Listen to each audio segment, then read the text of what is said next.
siapa yang Allah pengen ngasih dia kebaikan, Allah uji. Hah? Kok gitu caranya? Ternyata kayak gitu rahasianya. May yuridillahu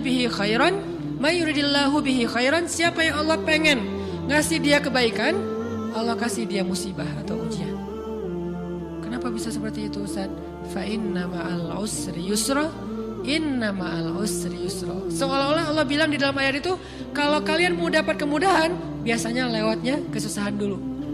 Kalau kalian pengen dapat keberuntungan, biasanya dapatnya kerugian dulu. Tapi keberuntungan dan kerugiannya pasti nggak sebanding. Keberuntungannya jauh lebih besar daripada kerugiannya. Kerugian itu kayak modal doang, DP. Jadi kalau kita mau dapat kejutan dari Allah, Allah kasih kita DP. DP-nya apa? Ujian. DP-nya musibah. DP-nya rasa nggak nyaman. Itu DP tuh. DP terhadap apa? DP dari Allah terhadap hadiah-hadiah besar yang Allah pengen ngasih ke kita setelahnya. Cuman banyak orang yang menolak DP ini. Sama kayak kita misalnya. Kalau kita mau ngasih dia hadiah, kita kasih dia kayak kejutan dulu. Dia lagi ulang tahun nih, disiram air dulu. Setelah itu dikasih hadiah-hadiah yang mahal. Rela gak disiram air demi hadiah? Rela, udah siramin lagi aja. Kalau setelahnya ada hadiah. Yang kita gak rela, kalau setelah disiram disuruh bersih-bersih sendiri dan gak dikasih apa-apa, kan gak rela tuh. Berarti ini bab iman. Yakin gak kalau Allah tetap ngasih hadiah? Kan sabar dan iman itu ternyata tahu aman, kembar. Kalau kita yakin Allah ngasih hadiah setelah ngasih kita DP ujian, ya kita akan sabar. Gak apa-apa deh, bentar lagi mau dikasih hadiah, digini-giniin juga gak masalah. Dibully, diapain sama Allah, biarin aja. Ya Allah saya sabar, kan bentar lagi mau dikasih hadiah nih. Ini masalah yakin. Tapi kalau kita gak yakin, apa sih maunya Allah gitu kan? Begitu kalimat ini keluar, maka yang muncul setelahnya adalah mengeluh, berputus asa, dan gak akan sabar menghadapi ujian. Ujian, kata Nabi, may yuridillahu bihi khairan, siapa yang Allah pengen kasih hadiah, siapa yang Allah pengen kasih kejutan, siapa yang Allah pengen kasih pertolongan, siapa yang Allah pengen kasih kebaikan, yusib min, Allah akan uji dia dulu. Ini sunnatullah. Sehingga kalau kita lagi diuji, yang kita lihat jangan ujiannya, apa setelah itu. Gimana ngelihatnya Ustaz? Gak kelihatan? Dengan mata hati. Istafti qalbak, tanya kepada hatimu, kelihatan gak? Dengan mata hati. Gimana ngelihat dengan mata hati? Dengan iman. Saya percaya Allah pasti ngasih kebaikan setelah ini. Orang Allah sendiri yang ngomong, gak ada satu huruf pun di Al-Quran yang salah. Apalagi satu ayat, apalagi dua ayat. Fa inna ma'al usri yusra. Ditegesin lagi, inna ma'al usri yusra. Tapi usr dulu, baru yusr. Dikasih kesusahan sedikit, dikasih kemudahan yang banyak. Dikasih kesusahan sedikit, dikasih kemudahan yang banyak. Ini yang kita coba bangun, tajdidul iman. Bangun memperbaharui yakin. Sehingga ketika kita diuji, sedih, wajar. Mengaduh sedikit, bukan mengeluh ya. Kalau mengeluh kan nyalahin Allah. Kalau ngaduh, yang namanya orang dicubit kan, itu ngaduh. Tapi kalau, apa sih maunya Allah? Nah itu ngeluh. Antara mengadu dengan mengeluh berbeda. Mengaduh, itu manusiawi. Sedih, itu manusiawi. Air mata, bahkan bukan hanya manusiawi, itu rahmat dari Allah. Orang yang gak bisa menangis itu yang bahaya. Kalau kita masih bisa menangis, berarti kita masih peka hatinya. Bukankah anak kecil paling sering menangis? Berarti hatinya peka. Siapa lagi selain anak kecil yang paling sering menangis? Cewek. Cowok itu emang gak punya perasaan, makanya jarang nangis. Cewek dikit-dikit nangis, jangan bilang, cemen banget sih nangis, cengeng apa. Enggak, karena dia perasaannya lebih peka dari kita. Itulah kenapa Allah menitipkan bayi kepada perempuan. Kalau dititipin ke laki-laki hancur. Di balik kepekaan perempuan, di balik sensitifnya perempuan, di balik perasaannya yang luar biasa, di situ Allah Subhanahu wa taala menitipkan amanah, dia yang paling baik dalam merawat bayinya. Perempuan secara umum mungkin lebih banyak bicara daripada laki-laki ya. Walaupun ada orang yang perempuan pendiam banget, ada yang nggak ngomong sama sekali, misalnya diem-diem aja, ada. Tapi secara umum perempuan lebih banyak berucap daripada laki-laki. Emangnya ini kekurangan? Bukan. Ini kelebihan. Kalau dia berikan itu dalam hal yang tepat. Apa yang tepat? Mendidik anak. Justru karena perempuan banyak ngomong, lebih baik dalam mendidik anak daripada laki-laki. Laki-laki itu kurang mendidik, kurang mengedukasi, kepada anak dengan usia tertentu karena dia jarang memahamkan. Salah hanya marah, salah hanya ditegur. Kalau ibunya jelasin, nah gini sebelum tidur ibunya yang ceritain banyak cerita. Saya sendiri ngalamin sering mana seorang ayah sama ibu interaksi sama anak dalam bentuk verbal. Sering ibu. Jadi menangis itu rahmat dari Allah. Gak apa-apa, nangis aja. Dan itu tidak disebut mengeluh. Kamu kok nangis ya, kan orang Islam harus sabar. Emangnya nangis dengan sabar itu bertolak belakang? Sabar tetap sabar, ya nangis jalan aja terus nangis. Nangis apa pakai nangisnya nggak cuma nangis doang, emotikonnya juga nangis, berderai-derai gitu. Sampai air matanya menggenang gitu kan ya. Boleh lah. Ditambah lagi dengan visual menangisnya. Posting bahwa dia lagi tertusuk duri dengan postingan kaktus atau apalah. Dia pengen share ke semua orang bahwa saya sedang sedih. Sehingga nanti ketika ada orang yang menghibur dia dengan sedikit kata-kata yang sabar ya segala macam, wah makin berderai-derai. Itu belum jadi, kecuali dia keluarkan kata-kata mengeluh, baru dia disebut orang yang banyak mengeluh, berputus asa. Kalau mengadu wajar, walaupun ada nabi udah diuji berat nggak mau mengadu, apalagi ngeluh. Zakaria digergaji mengadu aja nggak. Kenapa? Karena kata malaikat, kalau kamu mengadu sedikit aja, maka Allah Subhanahu Wa Taala akan menghancurkan kaum ini. Dia kasihan kepada kaumnya, nggak mau mengadu. Satu-satunya orang yang kita tidak boleh mengadu hanya orang tua. Atau itu mengeluh kalau untuk orang tua. Kalau yang lain nggak disebut mengeluh. Kalau ke teman, malas nggak apa-apa. Jangan sering-sering tapi. Apaan sih, ke teman boleh. Tapi ke orang tua, saja itu bukan lagi mengadu, itu sudah mengeluh. Khusus untuk orang tua. Kalau di antara manusia. Kalau kepada Allah dan Rasul, pastinya lebih dari itu. Ketika kita diam saja, tidak langsung beranjak sami'na wa ata'na labbaik ya rabbi wa sa'daik, nggak memenuhi panggilan Allah, itu sudah disebut bagian dari kufur ingkar. Tapi minimal kita mungkin masih mengaduh, kita masih menangis, kita masih lelah, kita masih merasa lemah. Setidaknya kita tidak mengeluh. Kenapa? Kita percaya Allah kalau mau ngasih hadiah kepada hambanya, DP-nya itu ujian. Dan yakinlah hadiahnya minimal 10 kali lipat lebih baik daripada ujian itu. Minimal, karena gak ada amal soleh yang dibalas di bawah 10 kali lipat tuh gak ada. Amal soleh, amal ya bukan niat.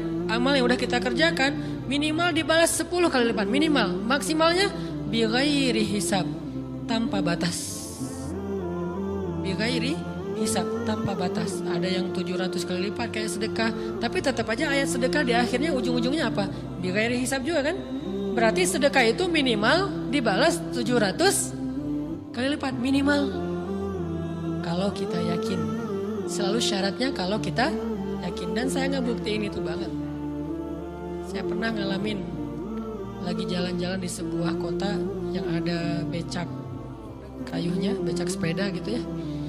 Jalan terus saya bilang, Pak berapa ongkosnya? 20.000. Udah naik aja 20.000. Karena kita keliling-keliling kota, ternyata saya jadi kasihan sama dia 20.000. Kasihan kan 20.000 dibayar keliling kota, walaupun pas mampir beberapa tempat mungkin dia dapat tips ya.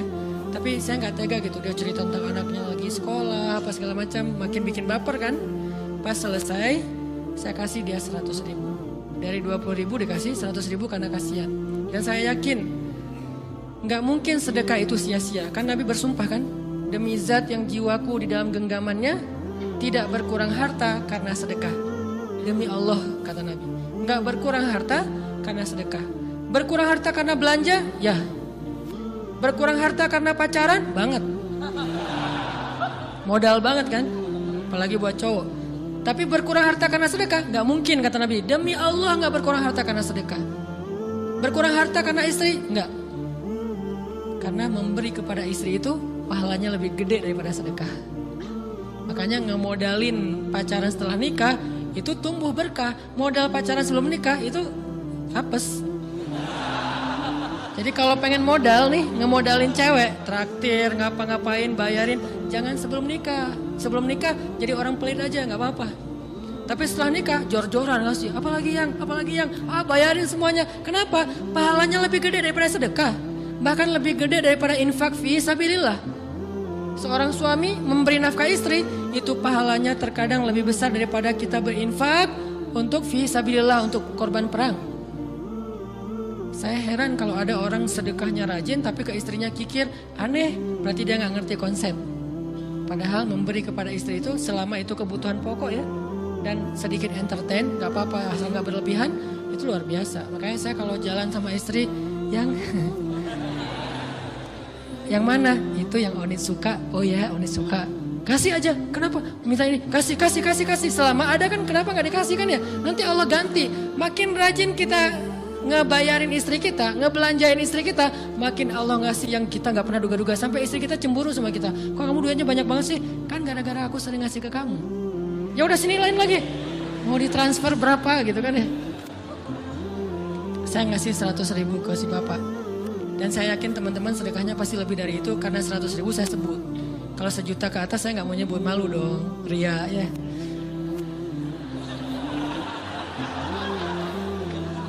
Sebenarnya nggak pernah sih. 100.000 deh, karena kan kecil. Saya kasih 100.000. Ternyata begitu saya kasih 100.000 dia doa.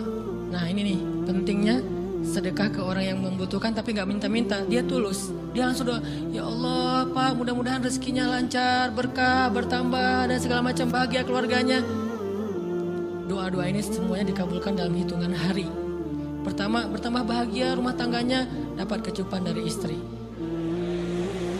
Dia nganggap suami saya cowok banget sih. Mulai 1 nih.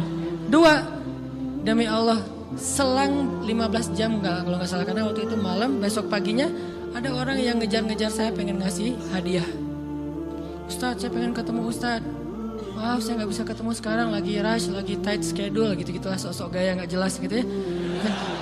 Terus Ustadz saya pengen banget ketemu, dia nggak ngomong pengen ketemu apa. Kalau dia bilang mau ngasih duit kan langsung saya prioritaskan kan ya.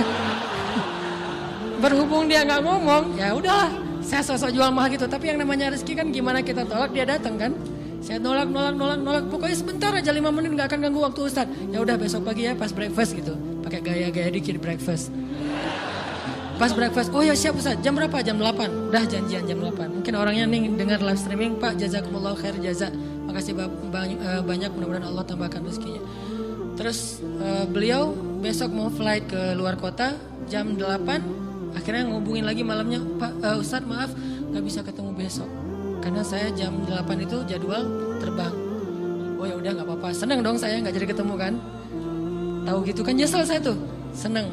Besok pagi jam 6 Pak Ustadz, alhamdulillah ya, ternyata penerbangan saya di delay ke jam 11. Allah delay penerbangannya demi ngasih rezeki buat saya. Kan luar biasa kan? Nah, ini hikmah kepedean saya, kegeeran kepada Allah gitu. Di delay demi saya. Kan kadang-kadang GR ya di depan Allah ya. Robbi akraman kan gitu ayatnya. Allah memuliakan saya dengan istighfar tetap. Akhirnya saya bisa ketemu Ustaz. Saya nggak baca WA-nya, terlambat baca, baru baca jam 8. Dia udah mulai agak putus asa, kayaknya udah gak mungkin ketemu nih. Jam 8 pas saya baca, ternyata orangnya nggak di delay. Ya udah saya balas, ya udah sekarang saya tunggu ya jam 9. Maaf cuma sebentar. Nggak apa-apa Ustaz, 5 menit. Datang dia, datang ngasih apa? Ngasih duit 200 juta. Demi Allah, cuman berselang beberapa jam saya tolak-tolak. Tahu gitu Pak, datang malam ini aja.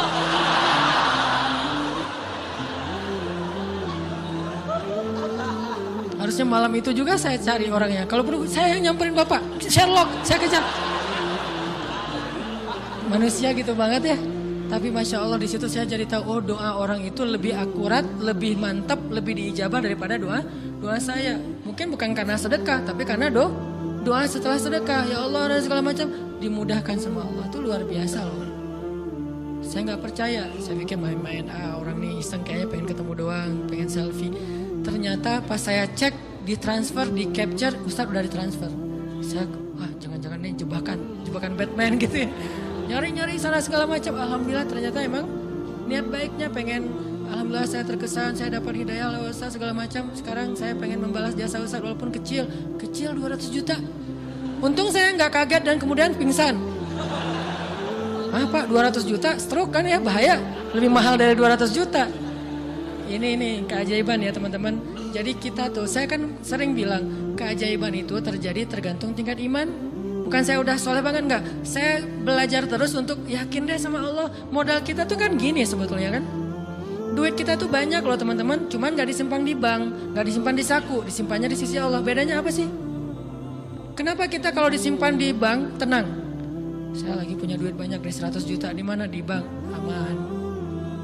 Kenapa kalau disimpan di saku aman, tenang? Kenapa kalau disimpan Allah gak tenang? Kenapa kalau disimpan di Allah kita bilang gak punya duit? Ini kan gak fair sama Allah. Gak punya duit nih. Siapa bilang gak punya duit? Kan ada Allah. Tinggal minta sama Allah. Tapi gak ada wujudnya. Tapi kan ada janjinya. Bukankah janji Allah lebih kuat daripada wujud? Bukankah iman harusnya lebih mantap daripada sesuatu yang konkret yang kita lihat? Ada duitnya di sisi Allah. Kenapa gak dikasih? Karena kita belum butuh. Kalau kita yakin duit kita itu ada di Allah, tapi dikasihnya pas kita butuh. Begitu butuh ya Allah, langsung dikasih sama Allah. Itu banget benar-benar terjadi dalam kehidupan kita. Pasti kayak gitu. Tingkat tergantung kita yakin apa enggak. Nih kalau Allah bilang may yuridillahu bihi khairan, Allah kalau pengen ngasih hadiah kepada seorang hamba, Allah kalau pengen ngasih kejutan kepada seorang hamba, yusib. Allah kasih dia ujian sedikit aja.